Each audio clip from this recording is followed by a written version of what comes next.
What's going on, guys? I hope you are doing well this morning. Well, it's almost afternoon. It is 11:57 where I'm at, Central Standard Time. Just wanted to get into the S&P 500, Bitcoin, maybe a little bit of Ethereum and Solana. But okay. Looking at the 4-hour chart on the SPX, we have almost 30 minutes left. Pretty much, we're getting a bullish engulfing candle within this 4-hour time frame. Pretty bullish. I had stated a couple days ago that I did expect a bounce off of this downward sloping support line, which actually happened right here. And so far, so good. We are getting we got some turbulence here. This horizontal red box area was kind of predominantly resistance, and it does have some historical relevance right here. We got a bounce here, we got a bounce right here, dead cat, then broke down, then we got another. So far, like, yeah, this area is kind of an occasional pivot zone. So if we were to break above this, I would expect us to actually come back up here. Now, as you can see, these two red lines cross pretty much roughly around this area. So I would actually say, of course, 4,069 pretty much is acting as resistance. Excuse me. If you were to see prices actually break there, then would most likely come back up to 4,185 zone.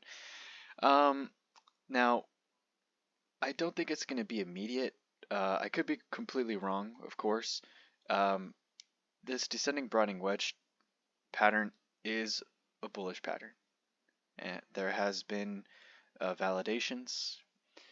Price was skidding to the bottom of this area, had a couple of bounces right here.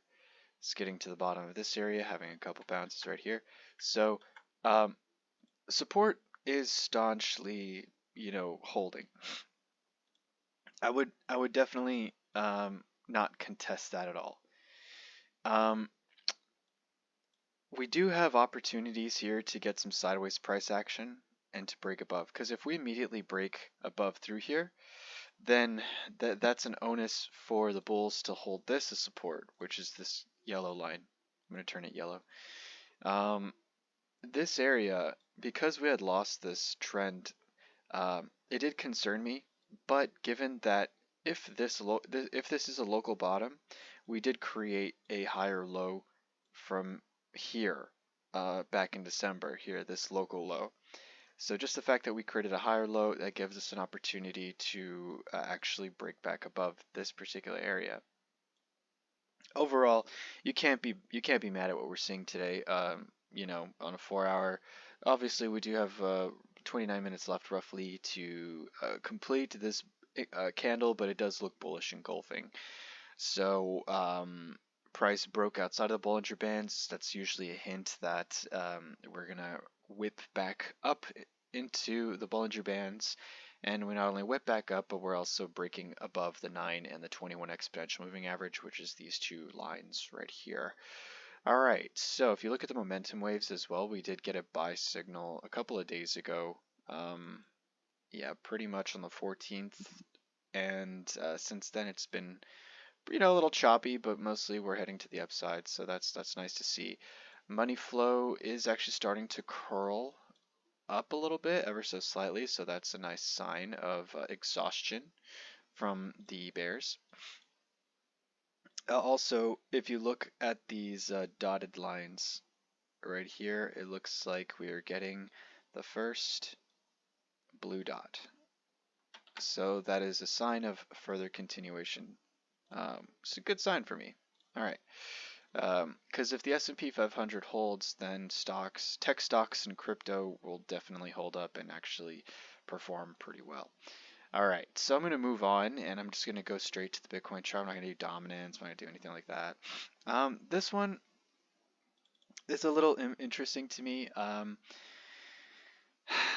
You see, the Bollinger Bands, if you don't know what Bollinger Bands are, these are the Bollinger Bands. They're very, very wide. So that to me indicates volatility still in play, from volatility to the upside and to the downside.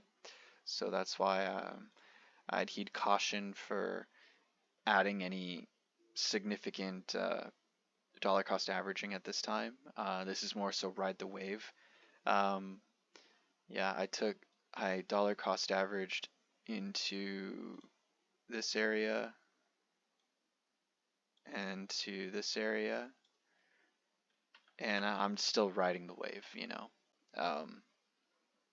Right here, this is where a lot of people have obviously taken profits. If I zoom in on the 1 hour, because this particular ascending channel is more so based on hourly price action, and it just makes sense. Ascending channels do break bearish. Since we broke out of this channel, it's been sideways. Uh, Now, how these channels work, they usually come back, they retrace to either the beginning of the channel, which you could make an argument is like right here, or to the very bottom, which is like right here. I don't think we're going to get to the bottom here. I do think there could be a retrace to 22.5. That's still, from my perspective, that's still on the table. And there's a couple reasons why. We did get a cross here. We did get a bearish cross, one of the first on the 9 and the 21 exponential moving average right here. And we're starting to lose the 9 and the 21 exponential moving average as support, and it's kind of getting easier for the bears to break below it.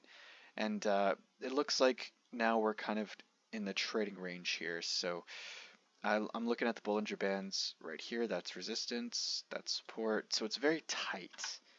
I don't like to trade these ranges. I like to wait until they resolve, because it looks really bullish one minute and then it could just like flip on you the next. So you gotta be very careful. I like to look at the momentum oscillators when sideways price action ensues. So as you can see on the 1 hour, we are seeing we had a sell signal last hour. So what I would love to see is a reset of the momentum waves. But honestly, though, given that what I'm seeing here, diminishing positive money flow, I don't like the slant of money flow. People are taking profits. That's when you see this stuff like this, it just means people are taking profits, and it just means also that there's more sell orders than there are buy orders at this time. So heed caution. Yes, we did get a 9 and 21 exponential moving average cross, but keep in mind the Bollinger Bands are tightening, so that's another reason why I don't necessarily feel confident in saying like, yeah, we're definitely going to pump to the upside, given that, you know, we have seen momentum to the upside play out. Okay, this is pretty mature trend. Also, money flow is starting to curl down. I would much rather, if I were to put in like say scalp long, for example, I would want to see, given that what I've seen from the S&P 500 chart, I'm not bearish at all, but I would wait for consolidation to complete to then kind of pivot and create a higher high. It's kind of where I'm at this time. But I would want to see something like this, where the wave continues, and then we do get something like that to where we have a trigger wave. And at that point, I would feel much better entering that long position when I see, say, like a blue dot ensue. That, you know, isn't necessary. We're not at that stage just yet. We're most likely going to see choppiness for a little while until we get a resolution either to the downside or to the upside. Obviously, the S&P 500 does look rather bullish, even though it's been it broke below it broke above, I'm sorry, significant resistance, and you know, if it's able to hold it for the next day or two, I would feel that much more bullish in regards to waiting for a long position in the Bitcoin chart and the altcoin charts and such like that. But so far, given that we broke out of this channel and we've been going sideways, I mean, I wouldn't be surprised if like we retested the white line right here, which is at 25.25k. I wouldn't be surprised if we wicked up here and confirmed it as resistance.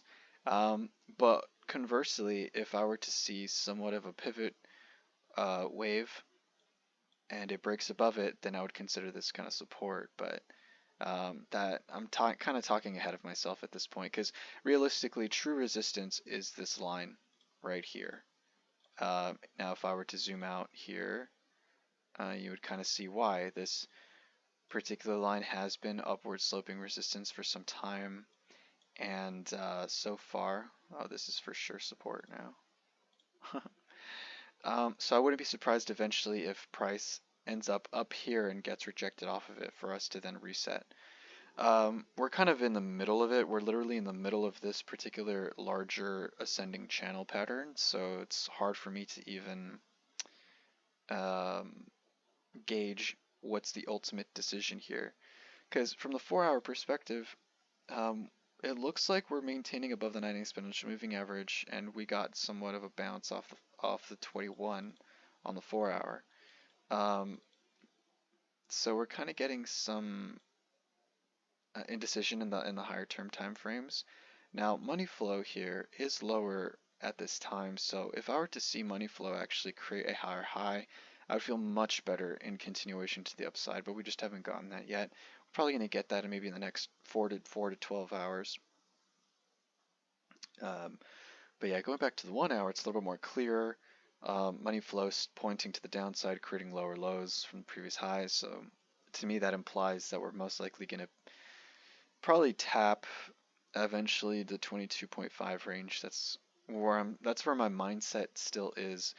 But in an invalidation level, the thing is, even if we were to break to the upside, we have pretty clear resistance up here, so it's not necessarily a good move. I like to long support and short resistance. Okay, so in this instance, resistance is right here. Okay, but as you can see, if we break it, we got a very narrow path to upward sloping resistance.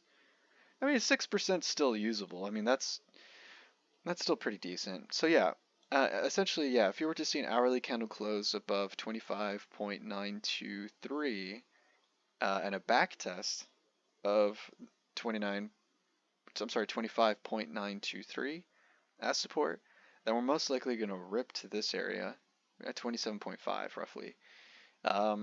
So I mean, take it or leave it, but that's kind of like what I got from you on the bullish side.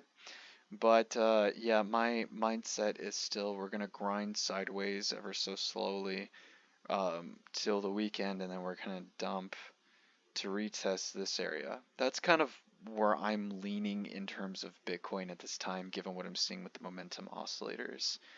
Now there could be some crazy news that pumps price back up to 27.5, but I just don't see that just yet.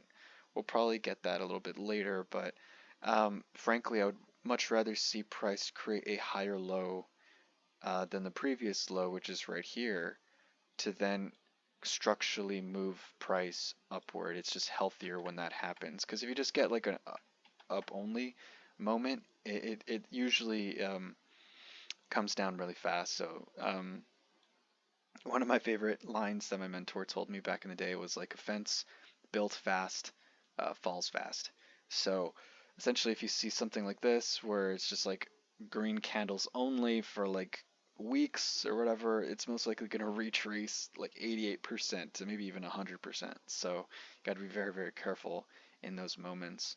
Another reason as to why I'm cautious right now is because whales did buy right here. And yeah, I need to turn that into a different color. Boom, there you go.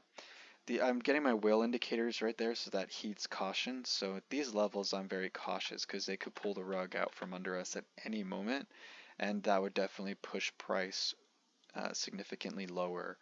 So yeah, that's my assessment regarding Bitcoin. Let me check out Ethereum. Yeah, Ethereum's a little bit more clear. We are getting oh, hey, interesting. Okay. So, yeah, we did get a break above support I'm sorry, we did get a break above resistance here. So if this particular line right here is able to hold, okay, um, we did get a buy signal right here. Interesting. Huh. Okay. We do get some convergence right here, so I wouldn't be surprised if we continued sideways until we hit 1,639, and then we'd get like a resolution, whether we break below this support line or we're gonna pump a little higher. That's interesting. That's a little different. Yeah, because we're caught in a rock and a hard place at this time because we did see resistance flare up at 1,743. But then we did get this line right here broken. But the interesting thing about these descending broadening wedges is that usually they head up just to the top side and then they kind of consolidate, which is exactly what happened. It pumped to the upside, kind of overexceeded its boundaries, and then it came back down. And now we have a 9 and 21 exponential moving average cross to the downside. So another reason why I am leaning a little bit more bearish. Ethereum is looking a little stronger, I'll be honest with you, than Bitcoin. So I would actually expect any downward movements that Bitcoin has to actually outperform the bearishness of Ethereum, if that makes any sense. But yeah, all right. So let me check out Solana. Solana had an interesting development. Oh yeah, okay. Yeah, my thesis was if we were to hold this line, then we would be heading to the upside still. But as you can see, we had yeah, we did have a break below 20. We could not hold the $20 line as support. So right now, this I would have to argue is resistance at this time, which is not a bad thing. Descending channels, they do take a while to actually play out. So I do see this particular line here as long-standing support, as well as this line right here as support. This does look like a little bearish, I'll be honest with you. This does look like a bear flag. Yeah, let me see here. Solana does look like it's breaking a bear flag right now. Let me turn this off here. Let me just eyeball this a little bit. Yeah. It does look like a channel. Yeah, this does look ultimately bearish, I'll be completely honest with you. Yeah.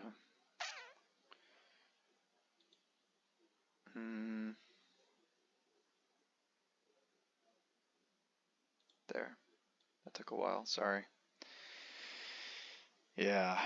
Usually these break down a little bit lower, so I would kind of argue that this is the pole. And if we break down, it would come all the way down. Perfect. Wow. Okay. Yeah, so if this bear flag is valid, I would eventually see price come back down to 16.9, of course, and backtest this area as support, hopefully. Now, if it holds, then we're most likely going to continue to the upside. Probably going to chop between, $17 and $20 for a little while before we see a resolution to either break these lines of support to break back into this channel, or to actually break above the 20 mark and actually pump all the way back up to the 26 mark.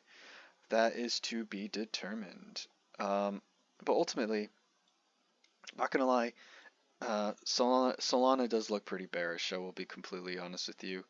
As you can see, it's starting to confirm a break to the downside. Now, given with this development, is Bitcoin doing the same? Yes, Bitcoin is pointing to the downside. So, yeah, essentially the thing is, going back to Bitcoin, is that it is the head of the snake of the crypto market. Wherever Bitcoin goes, usually the altcoins follow. There are rare anomalies, whether through significant milestones within other blockchain or another halving cycle or whatever. But for the most part, whatever Bitcoin does, alts will follow. All right, so I'm gonna hold down to my thesis that yes, we are gonna see sideways price action, sideways and down, probably up until 22.5K, and from there I will then make my assessment. But anyway, I just want to say thank you so much for your time. If you haven't already, please like, share, and subscribe this video with your friends. But yeah, if you have any questions, comments, or concerns, please add them into the comment section. I'm happy to review them, and I'm happy to talk about other coins if you'd like. But anyway, have a good one. Bye bye.